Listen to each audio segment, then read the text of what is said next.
Praise the lord. క్రీస్తునందు ప్రియులైన పరిశుద్ధులందరికీ మన ప్రభును రక్షకుడైన యేసు క్రీస్తు వారి అతి పరిశుద్ధమైన శ్రేష్టమైన నామంలో శుభాలు వందనాలు తెలియజేస్తున్నా.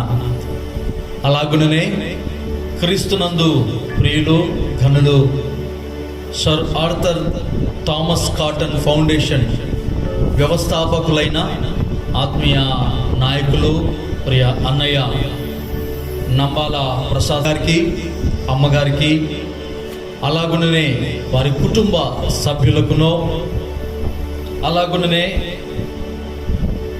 Sir Arthur Thomas Cotton foundation భారతదేశీయ నాయకులకును, రాష్ట్ర స్థాయి నాయకులకును, 29 రాష్ట్రాలలో ఉన్న కుటుంబ సభ్యులందరికీ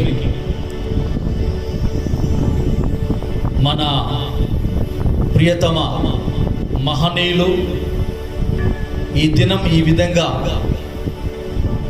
మనము వారిని కొనియాడుటకు, జ్ఞాపకం తెచ్చుకున్నటకు కారకులైన అపర భగీరథుడు, పేదల పాలిటి పెన్నిది, తెలుగు రాష్ట్రాల తెలుగు ప్రజల గుండెల్లో ఇప్పటికీ ఎప్పటికీ చెరగని వ్యక్తిగా నిలిచిపోయిన సర్ ఆర్థర్ థామస్ కాటన్ గారి 217వ జయంతి సందర్భంగా మీ అందరికీ నా హృదయపూర్వక శుభాకాంక్షలు తెలియచేయచ్చు ఉన్నాను. ఈరోజు ఆ మహనీయుణ్ణి జ్ఞాపకము తెచ్చుకోవడానికి దేవుడు ఇచ్చిన భాగ్యముగా భావిస్తున్నాను. నీతిమంతులను జ్ఞాపకము తెచ్చుకొనుట ఆశీర్వాదకరం. సర్ ఆర్థర్ థామస్ కాటన్ గారిని నీతిమంతుడు అని ఎందుకు నేను పోల్చి చెప్తున్నానంటే, అతడు ఒక క్రైస్తవ కుటుంబంలో జన్మించినటువంటి వాడు. యేసుక్రీస్తును సొంత రక్షకునిగా అంగీకరించినటువంటి గొప్ప మహనీయుడు మాత్రమే కాదు, మన భారతదేశం అప్పటి బ్రిటిష్ పరిపాలనలో బానిసలుగా ఉన్న కాలంలో సర్ ఆర్థర్ థామస్ కాటన్ గారికి ముందు ఎంతోమంది ఇంజనీర్స్ పనిచేసిన వారు ఉన్నారు. అలాగే మన దేశంలో ఇంజనీర్స్గా పనిచేయించిన వారు ఉన్నారు.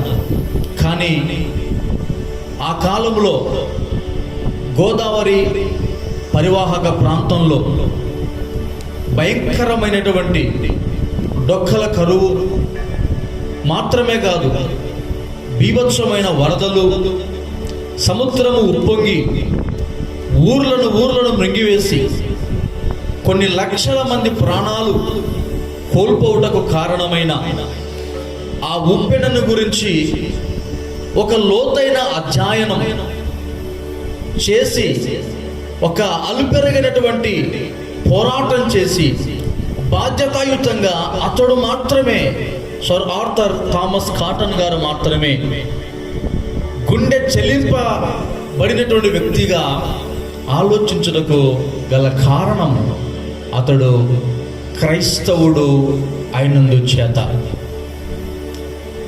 ప్రియులారా, బైబిల్ గ్రంథంలో మనము ఎరుగుదుము, దేవుడైనటువంటి యెహోవా ఈ భూ ప్రజలను, తన ప్రజలను కాపాడడానికి ఆయా కాలములలో వారు ఆ ప్రజలు ఎదుర్కొంటున్నటువంటి కరువుల నుండి, సమస్యల నుండి వారిని విడిపించడానికి దేవుడు తన అనాది కాల సంకల్పము ద్వారా రాజులను నియమించాడు, ప్రధానులను నియమించాడు, ప్రధాన యాజకులను నియమించాడు, న్యాయాధిపతులను నియమించాడు, ప్రవక్తలను నియమించాడు, అలాగే దేవుని సేవకులను నియమించాడు. నేను అనుకుంటున్నాను, ఆ కాలంలో మన తెలుగు ప్రజల కన్నీళ్లను తుడవడానికి దేవుడే ఏర్పరచుకున్న ఒక దీన సేవకునిగా, ఒక ఇంజనీర్గా సర్ ఆర్థర్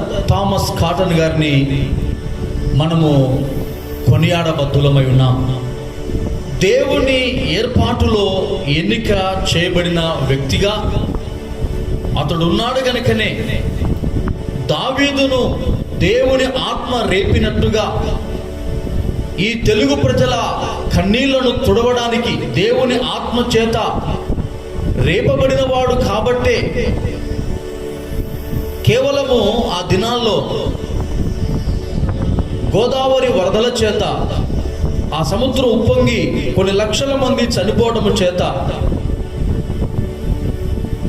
దానికి సంబంధించినటువంటి నివేదికను ప్రభుత్వం వారు, బ్రిటిష్ పరిపాలన ప్రభుత్వం వారు తయారు చేయడానికి సర్ ఆర్థర్ థామస్ కాటన్ గారిని పంపినప్పటికీ వారు కేవలము జరిగిన నష్టాన్ని మాత్రమే నివేదికలో పొందుపరచక ఈ నష్టము మరలా ఇంకొకసారి జరగకుండా ఉండడానికి, ఈ ప్రాంత ప్రజలు చక్కగా మంచిగా బ్రతకడానికి ఒక నిర్దిష్టమైనటువంటి ఆలోచన చేసి ఒక జ్ఞానయుక్తమైనటువంటి ప్రణాళికను సిద్ధం చేయడంలో దేవుని ఆత్మే, దేవుని ప్రేమే, దేవుని వాక్యమే సర్ ఆర్థర్ థామస్ కాటన్ గారిని ప్రేరేపించింది అనుటలో ఏ సందేహము లేదు. చరిత్ర అలాగే మన తెలుగు రాష్ట్రాలలో, మన భారతదేశంలో వారి ప్రస్థానం క్లుప్తముగా కొన్ని విషయాలు తెలుసుకొని దేవుని ఆత్మ, దేవుని వాక్యం వారిని ఏ విధంగా నడిపించింది, దేవుని చిత్తంలో నిలబడిన సర్ ఆర్థర్ థామస్ కాటన్ గారు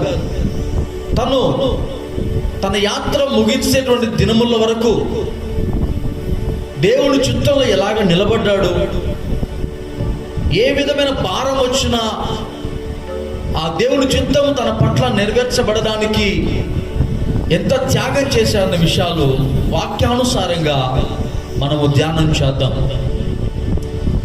సర్ ఆర్థర్ థామస్ కాటన్ గారు మే నెల 15వ తారీఖు 1803 సంవత్సరం ఇంగ్లాండ్ దేశమందు హెన్రీ కాల్విన్ దంపతులకు జన్మించిన 10వ వ్యక్తిగా మనము వారిని జ్ఞాపకం తెచ్చుకోవాలి. మన భారతదేశము బ్రిటిష్ పరిపాలనలో ఉన్నప్పుడు ఈస్ట్ ఇండియా కంపెనీ తరపున తన 18వ ఏట ఇంజనీర్గా వారు నియమితులయ్యారు.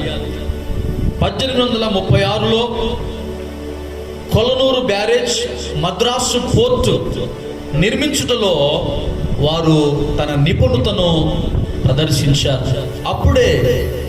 అప్పటి బ్రిటిష్ ప్రభుత్వం వారు సర్ ఆర్థర్ థామస్ కాటన్ గారిలో ఉన్న విఘ్నత, పట్టుదల గమనించిన వారై వివిధ రంగాలకు అతనిని ప్రపోజ్ చేస్తున్న కాలం.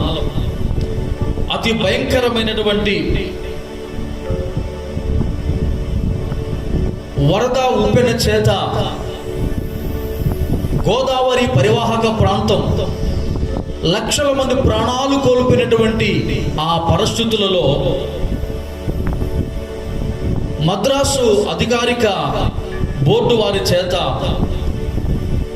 ఆ నష్టం యొక్క నివేదికను తయారు చేయడానికి 1839లో తెలుగు గడ్డపై అడుగు పెట్టాడు సర్ ఆర్థర్ థామస్ కాటన్ గారు. తాను పంపించిన మొదటి నివేదిక వరద నష్టం, ప్రాణ నష్టం మాత్రమే కాదు, ప్రాజెక్టు వివరాలు అది నిరాకరించబడింది మద్రాసు అధికారిక వారి చేత. తిరిగి వారు మళ్ళీ నివేదికను పంపించారు. అటు మద్రాసు అధికారిక కార్యాలయమునకును, ఇంగ్లాండు అధికారిక కార్యాలయమునకు పలుసార్లు నివేదికను పంపించడం, పట్టు వదలని విక్రమార్కుడిలాగా ఒక కార్యదీక్షత కలిగినటువంటి వ్యక్తిగా ఆయన అనుమతి సంపాదించు వరకు వారికి అర్థమయ్యే విధంగా ఆ పరిస్థితులను వివరించినటువంటి గొప్ప వ్యక్తి. చివరికి 1846లో ప్రాజెక్టు నిర్మాణం కొరకై అనుమతిని పొందారు. ధవళేశ్వరము దగ్గర ఈ ఆనకట్టు కట్టడానికి దేవుడు వారికి ఇచ్చిన గొప్ప జ్ఞానం. దరిదాపు భద్రాచలం మొదలుకొని రాజమహేంద్రవరం వరకు గోదావరి నదిని క్షుణ్ణంగా పరీక్షించి ఎక్కడ ఈ ఆనకట్టు కడితే ప్రజలకు ప్రయోజనకరంగా ఉంటుంది, అప్పటి పరిజ్ఞానానికి అనుగుణంగా ఉంటుంది అని ఆలోచించి దేవుడిచ్చిన జ్ఞానం చేత ధవళేశ్వరం దగ్గర ప్రాజెక్టు నిర్మాణానికి శంకుస్థాపన చేశాడు. 1847లో పని ప్రారంభించి 1852లో ప్రాజెక్టు పని ముగించాడు. ఇది మాత్రమే కాకుండా మన భారతదేశంలో బెంగాల్, ఒరిస్సా, బీహార్లలో వివిధ పరిశోధనలను చేశాడు. మాత్రమే కాకుండా 1855 పి గన్నవరము దగ్గర అక్విడెక్స్ మాత్రమే కాదు, విజయవాడ కృష్ణా బ్యారేజ్ నిర్మాణానికి పూనుకొని 1852 నుండి 1855 వరకు ఆ కృష్ణా బ్యారేజ్ పనులను ముగించాడు. ఈ విధంగా మన భారతదేశంలో, అది ఎక్కడో ఇంగ్లాండ్లో జన్మించినప్పటికీ తన ప్రస్థానం, తన జీవితం మరి మన ఇండియాకు, మరి విశేషంగా తెలుగు ప్రజలకు అంకితం చేయుటలో కృత నిశ్చయత కలిగిన వ్యక్తిగా సర్ ఆర్థర్ థామస్ కాటన్ గారిని మనము జ్ఞాపకము చేసుకున్న బద్ధులమై ఉంటున్నాం. ఈ గొప్ప దీక్షత, పనిభారం, నమ్మకత్వం ఇవన్నీ వారు కలిగి ఉండడానికి గల కారణం, చిన్నప్పటి నుండి దేవుని వాక్యమును ఎరిగిన వ్యక్తిగా, నిన్ను వలె నీ పొరుగువాన్ని ప్రేమించుము, నీ శత్రువులను కూడా ప్రేమించుము అన్నటువంటి దేవుని వాక్యాలలో ఉన్న సత్యాన్ని ఎరిగిన వ్యక్తిగా అతడు ఈ పనికి పూనుకున్నాడని దేవుని వాక్యములో నుండి మనం గ్రహించబద్ధులమై ఉన్నాం. చివరి విషయం, 5వ విషయం, సిలువను మోసే వ్యక్తి లేక తన విషయమే దేవుని చిత్తము నెరవేర్చడంలో నడుము కట్టుకున్న వ్యక్తిలో ధైర్యం ఉండాలి. యేసు ప్రభు ధైర్యము కలిగిన వ్యక్తిగా తండ్రి చిత్తం నెరవేర్చడంలో కనుపరచాడు. యేసు క్రీస్తు వారు తన సువార్త ప్రారంభములోనే 40 రోజులు ఉపవాసం అనంతరము సాతానును ఎదుర్కొని వాని కుయుక్తిపరమైన భయపెట్టు మాటలకు ధైర్యముగా లేఖనములలో నుండి సమాధానమిచ్చాను. మత్తయి సువార్త 4వ అధ్యాయం 1 నుండి 11 వరకు. మాత్రమేగా దేవాలయములో జరుగు వ్యాపార కలాపాలన్నింటినీ చెదరగొట్టి వారిని తరుముటలో గొప్ప ధైర్యమును అధికారమును కలిగి ఉండెను యేసు ప్రభువారు. ఈ 2 కార్యాలు, ఇంకా ఎన్నో ఉన్నాయి కానీ నేను 2 చూపిస్తున్నాను. సాతాను ప్రభు దగ్గరికి వచ్చి ఈ రాజ్యమంతా నాదే అని భయపెట్టే మాటలు మాట్లాడింది. కానీ ప్రభు లేఖనాల నుంచి వాళ్ళ సమాధానం చెప్పి ధైర్యమును ప్రదర్శించాడు. ఎక్కడ కూడా ఆయన ధైర్యము కోల్పోయి తన 3.5 సంవత్సరాల సువార్త పరిచర్యలో ప్రభువారు మాట్లాడినట్లుగా కానీ క్రియ చేసినట్లుగా కానీ లేదు. ఆయన ధైర్యముగా తండ్రి చిత్తం నెరవేర్చుటలో పని కలిగి ఉన్నాడు. దేవాలయం, సొలొమోను కట్టించిన దేవాలయం, దేవుని మందిరం, ఆరాధన స్థలమైనటువంటిది వ్యాపార స్థలంగా మార్చబడినప్పుడు కొరడా పట్టుకొని శాస్త్రులను, పరిశీలను, అప్పుడున్న మత పెద్దలందరినీ వెళ్ళగొట్టాడు. ఒక బాలుడు, ఒక యవనస్తుడు ఆ పని చేశాడు. అందులో ఎంతో ధైర్యమును ఆయన కనపరచాడు. ప్రియులారా, ఇదిగో సర్ ఆర్థర్ థామస్ కాటన్ గారు కూడా ధవళేశ్వరం వద్ద ఆనకట్టుకు స్థలము సమకూర్చుటలో స్థానిక ప్రజల నుండి, అలాగే ప్రభుత్వము వైపు ఉన్న స్వార్థపూరితమైన వారి నుండి చాలా ఆటంకములు ఎదుర్కొనెను. కానీ ధైర్యముగా ప్రజల తిరస్కారమును ఎదుర్కొంటూ ఆనకట్టు ప్రయోజనమును, భవిష్యత్ కాల ప్రయోజనమును వివరిస్తూ కొన్నిసార్లు తనకున్న చట్ట సంబంధమైన అధికారము వలన మందలిస్తూ తన ముందున్న పనికి ఉన్న ప్రతి ఆటంకములను, అట్టి మనుషులను వెళ్ళగొట్టుచు తన చుట్టూ ఉన్న వారిలో స్వార్థపరులను సహితము సహించక ధైర్య సాహసాలతో అటు ప్రకృతి వైపరీత్యాలకు కూడా తల వంచక కుల, మత, ప్రభుత్వ ప్రతి వ్యతిరేకతలను ఎదిరించి భయపడక ఎక్కడ తగ్గాలో అక్కడ తగ్గుచు, ఎక్కడ ఎక్కాలో అక్కడ ఎక్కుచు కార్యసిద్ధిగాంచి తెలుగు ప్రజల గుండెల్లో ఇప్పటికి ఎప్పటికీ చెరగని ముద్రగా మిగిలిపోయాడు సర్ ఆర్థర్ థామస్ కాటన్ త్వరగారు. ఇంత గొప్ప పనికి పూనుకొనుటలో అతనిలో ఉన్న ఒకే ఒక కారణం, నిన్ను వలె నీ పొరుగు వారిని ప్రేమించుము అనేటువంటి దేవుని వాక్యం. బైబిల్ వాక్యమే కావచ్చు, ప్రతి మనుషులో ఆయన దేవుణ్ణి చూచి ఉండవచ్చు. ఎందుకంటే యేసుక్రీస్తు అందరికి ప్రభు అన్న వాక్యము సర్ ఆర్థర్ థామస్ కాటన్ గారు ఎరిగిన క్రైస్తవుడు. ప్రియులారా, ఈయనే కాదు, నేడు ప్రపంచం అనుభవిస్తున్న ప్రతి అనుభవిస్తున్న సాంఘిక అభివృద్ధి, ఆర్థిక అభివృద్ధి, భౌగోళిక అభివృద్ధి, పలు విధములైన ఎదుగుదలకు క్రీస్తు ప్రేమను కలిగి ప్రార్థించేటువంటి ఒక క్రైస్తవుడే కారణం అన్నటువంటి సత్యాన్ని నేను మీకు జ్ఞాపకము చేస్తున్నా. క్రైస్తవుడు ఒక మాట అంటాడు, ప్రార్థించే పెదవుల కన్నా సాయం చేసే చేతులే మిన్న. ఈ మాటను పాటించడానికి పూనుకున్న అనేక మంది శాస్త్రవేత్తలు, విజ్ఞానులు, ఇంజనీర్లు, వైద్యులు, మిషనరీలు, క్రైస్తవులు, దేవుని సేవకులు మన భారతదేశంలో ఒకటి కాదు, రెండు కాదు. సర్ ఆర్థర్ థామస్ కాటన్ గారు ధవళేశ్వరం వద్ద బ్యారేజ్ నిర్మిస్తే, వివిధ నిర్మాణాలు నిర్మిస్తే, థామస్ కాటన్ గారు లాంటి విఘ్నులు ఎందరో మన భారతదేశానికి మిషనరీలు కావచ్చు, వైద్యులు కావచ్చు, మిగతా వారు ఎందరో ప్రపంచానికి ఒక క్రైస్తవుడు ఒక అమూల్యమైన క్రీస్తును వెంబడించే ఒక క్రైస్తవునిగా తన సిలువనెత్తుకొని వెంబడించేటువంటి ఒక నీతిమంతులుగా ప్రపంచానికి పనికొచ్చినటువంటి పాత్రలుగా దేవుని చేతిలో వాడబడ్డారు. అందుకే ఇప్పటికి వారు చరిత్రలో మిగిలిపోయారు. మన దేశంలో ఇప్పటికీ సర్ ఆర్థర్ థామస్ కాటన్ గారు ఒక దేవుడిగా పూజింపబడుతున్నాడు. ఆయన విగ్రహం లేని గ్రామం లేదు గోదావరి, తూర్పు గోదావరి, పశ్చిమ గోదావరి ప్రాంతాల్లో. కానీ బాధ ఏంటంటే థామస్ అనేటువంటి పదం పలకడం లేదు. ఆయన ఒక క్రైస్తవుడు. ఆయన పూర్తి పేరు సర్ ఆర్థర్ థామస్ కాటన్ గారు. క్రీస్తు నెరిగిన వాడే గనక ఆ క్రీస్తు ప్రేమను ఆయన చూపించాడు. యేసుప్రభు చెప్పాడు, క్రైస్తవుడా నువ్వు లోకమునకు ఉప్పు అయి ఉన్నావు అని. ఎస్, ఉప్పు లేనిది మానవుని జీవితంలో ఏ రుచి లేదు.